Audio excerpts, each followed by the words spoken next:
uretse icyaha cyo gufata ku ngufu, urukiko rwavuze ko Trump yanashebeje Jean Carroll ruhereye ku byo yatangaje ku mbuga nkoranyambaga mu kwezi kwa cumi gushize, avuga ngo uru rubanza ni ubutekamutwe.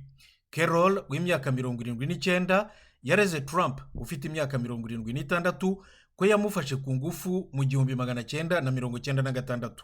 Urubanza rwatangiye kuwa kabiri tariki ya 5 y'uku kwezi, rwari rugizwe n'abagabo 6 n'abagore 3, ruyobowe n'umucamanza wo ku rwego rw'igihugu Lewis Kaplan.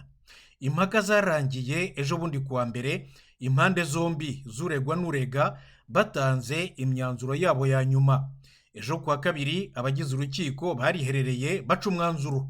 Kuko urubanza rwari urw'imbonezamubano, Trump ntashobora gufungwa, ahubwo urukiko rwamutegetse kwishyura Jean Carroll amadolari miliyoni 5 y'indishyi z'akababaro. Gusa nanone ntaho uru rubanza ruhuriye n'urundi rwo mu rwego rw'amategeko mpanabyaha umushinjacyaha Alvin Bragg wo ku rwego rwa leta ya New York akurikiranyemo Trump icyaha cyo kwica amategeko yayo y'iyi leta rero agenga amatora.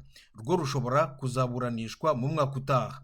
Akimara kumenya icyemezo cy'urukiko, Trump yahise atangaza ejo ku mbuga nkoranyambaga ati ni ukuri kose uyu mugore simuzi.